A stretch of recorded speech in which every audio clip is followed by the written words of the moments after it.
নমস্কার বন্ধুরা, SS home kitchen ওয়ানে সকলকে জানাই স্বাগতম। আশা করি সকলেই সুস্থ আছেন, ভালো আছেন। দেখুন বন্ধুরা, প্রতিদিনের মতো আজও আমি আপনাদের সামনে একটি নতুন রেসিপি নিয়ে হাজির হলাম। সেটি হলো ছানার ডান্না। দেখুন বন্ধুরা, ছানার ডান্না বানানোর জন্য আমি এই যে 2 প্যাকেট আমুলের দুধ নিয়ে নিয়েছি এবং এই দুধগুলো আমি ছানা কাটিয়ে নেব। দেখুন বন্ধুরা, ডালনা বানানোর জন্য আমি এখানে একটা বাটিতে কাজু নিয়ে নিয়েছি। এরপর এর সাথে পোস্ত দিয়ে ভিজিয়ে রাখবো। নিয়ে নিচ্ছি পরিমাণ মতো পোস্ত, জল দিয়ে নিলাম। এটা কিছুক্ষণের জন্য ভিজিয়ে নেব, ভালো বাটা যাবে তাহলে। একটা পাত্রে নিয়ে নিয়েছি ছানা কাটানোর জন্য লেবু, টমেটো ও আদা। টমেটো আদাটা আমি ভালোভাবে পেস্ট করে নেব মশলা বানানোর জন্য। নিয়ে নিচ্ছি 50 গ্রাম টক দই এবং অন্য পাত্রে আমি এই মশলাটা ভিজিয়ে রাখবো।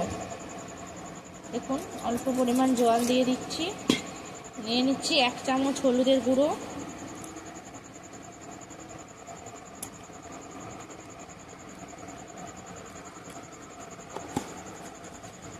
নিয়ে নিচ্ছি পরিমাণ মতো কাশ্মীরি লঙ্কার গুঁড়ো, নিয়ে নিচ্ছি 1 চামচ জিরের গুঁড়ো, নিয়ে নিচ্ছি 2 চামচ ধনের গুঁড়ো।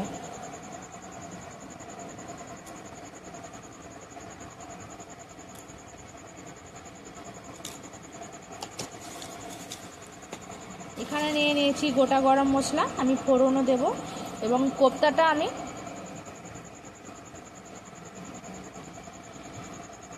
আলু দিয়েই বানাবো ছানার ডান্নাটা।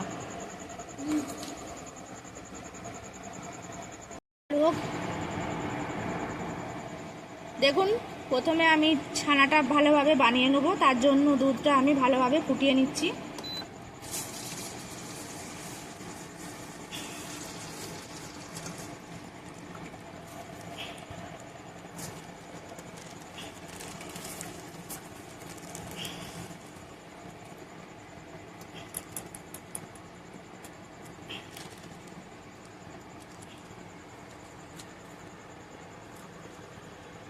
আস্তে পারো।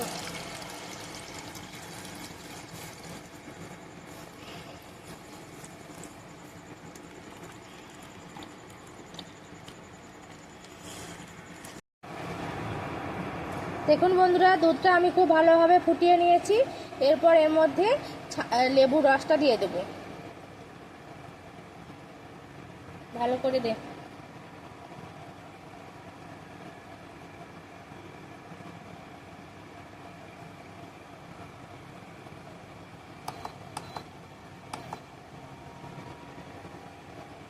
ভালো করে চেক।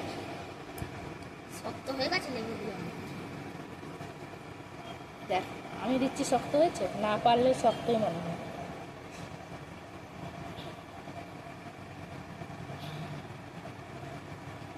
সর বেরিয়ে তোমার দিবে।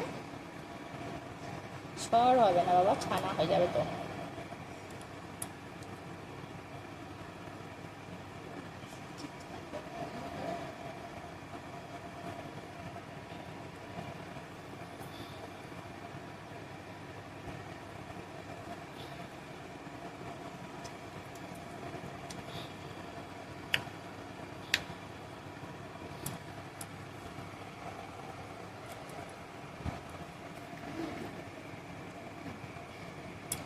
অল্প দিচ্ছি। এরপর আমি একটু ভালোভাবে নেড়িয়ে নেবো।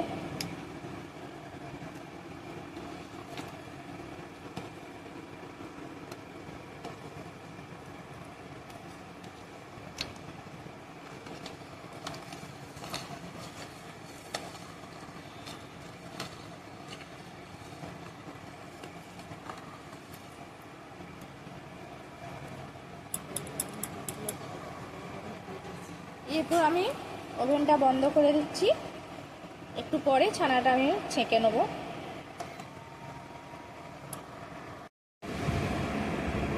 দেখুন ছানা কাটানো আমার হয়ে গেছে। এরপর আমি ছানার বলগুলো করে নেব রান্না বানানোর জন্য। প্রথমে আমি ছানাটা খুব ভালোভাবে একটু ভেঙে নেব যাতে দানা দানা না থাকে।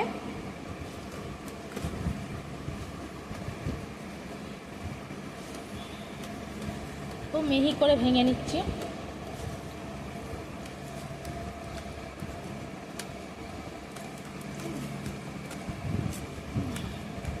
ভাঙা হয়ে গেছে।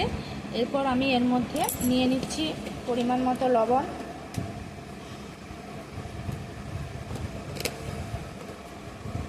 নিয়ে নিচ্ছি 1 চামচ জিরের গুঁড়ো,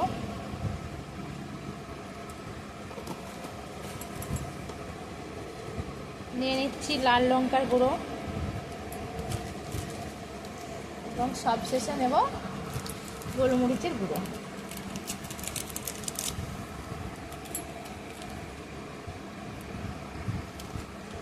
এরপর এই মশলাগুলোর সাথে ছানাটা আমি খুব ভালোভাবে মিশিয়ে নেব।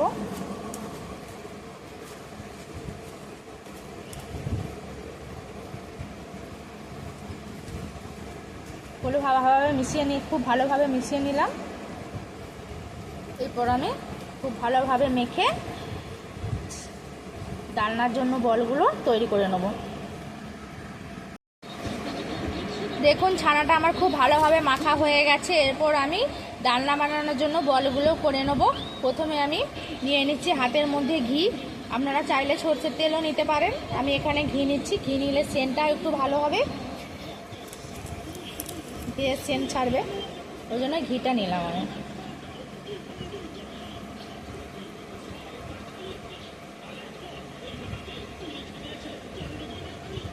দেখুন বলগুলো আমার খুব ভালোভাবে হয়েছে।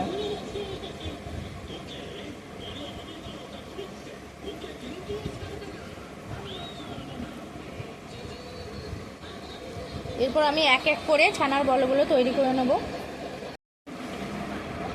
দেখুন সব বলগুলো আমার বানানো হয়ে গেছে। এরপর এগুলিকে আমি সাদা তেলে ভেজে নেব, তারপর ডালনাটা বানিয়ে নেব। দেখুন এগুলো একদিক হয়ে গেছে। এরপর উল্টে নেব।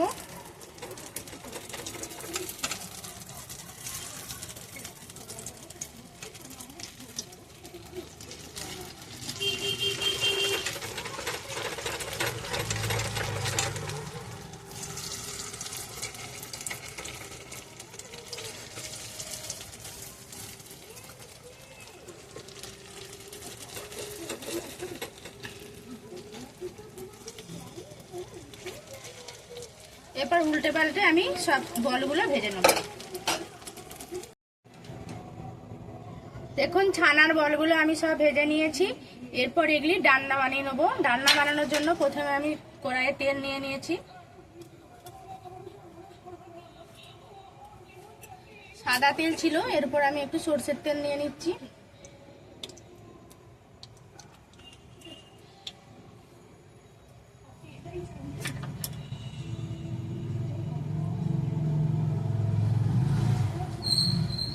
এরপর নিয়ে নেব গোটা গরম মশলা,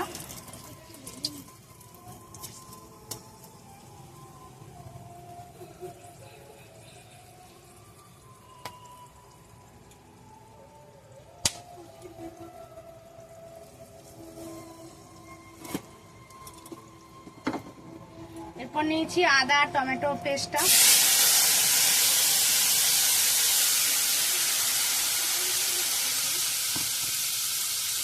আদা টমেটো পেস্টটা আমি একটু ভালোভাবে ভেজে নেবো কড়াইতে।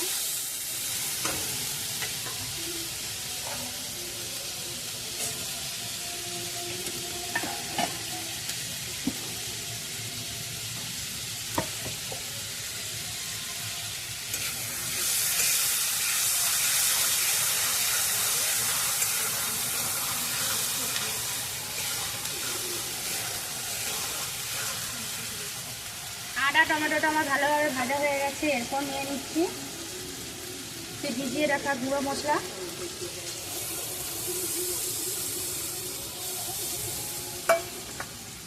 গুঁড়ো মশলাটা ভালোভাবে ভেজে নেব, সাথে ভালোভাবে কষিয়ে নিচ্ছি।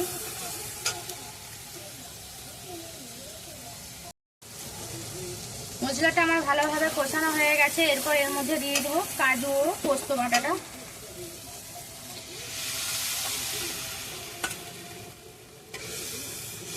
এটা একটু নেড়ে চেড়ে কষিয়ে নেবো।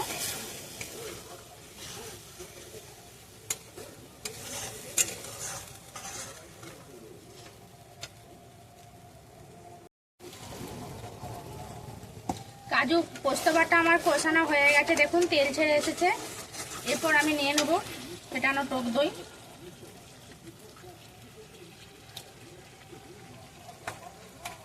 টক দইটা আমি ভালোভাবে এর সাথে কষিয়ে নেব।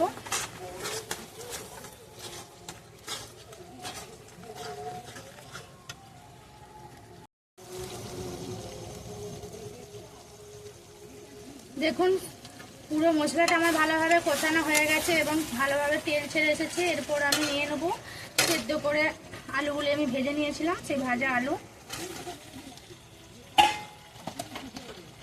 এরপর নিয়ে নিচ্ছি অল্প পরিমাণ লবণ। লবণ দিয়ে আলুগুলো ভালোভাবে কষিয়ে নিচ্ছি মশলার সাথে।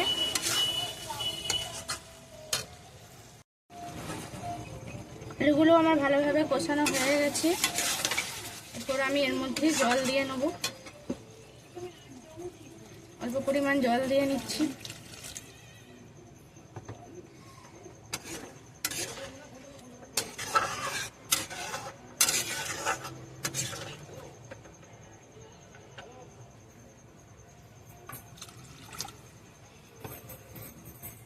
এরপর আমি একটু ফুটিয়ে নেব। দেখুন ঝোলটা খুব ভালোভাবে ফুটে এসেছে। এরপর আমি ভেজে রাখা ছানার বলগুলো এক এক করে দিয়ে দিচ্ছি।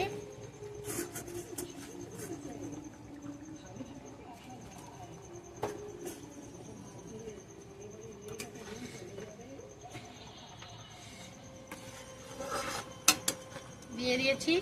এরপর অল্প পরিমাণ একটু ফুটিয়ে নেব।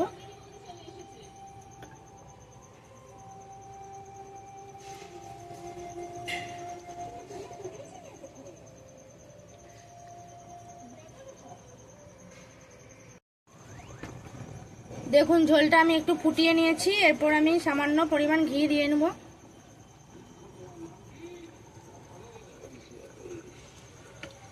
ঘি দিয়ে নিয়েছি, একটু নাড়িয়ে চাড়িয়ে নিচ্ছি। এরপর আমি ছানার ডালনাটা নামিয়ে নেব। আমার তৈরি হয়ে গেছে। আপনারা নামানোর আগে একটু লবণটা চেক করে নেবেন, লবণটা ঠিকঠাক আছে কিনা। ছানার ডালনাটি আমার পুরোপুরিভাবে তৈরি হয়ে গেছে। এরপর আমি একটি অন্য পাত্রে নামিয়ে নিয়েছি। এটা আমরা গরম গরম ভাত, রুটি, নান, লুচি, পরোটা সবার সাথে খেতে পারবো। ভিডিওটা আমি এখানেই শেষ করছি। আশা করি সবাই ভালো থাকবেন, সুস্থ থাকবেন। আমার এই রেসিপিটি যদি আপনাদের ভালো লেগে থাকে সবশেষে একটি লাইক, কমেন্ট, সাবস্ক্রাইব করে দেবেন।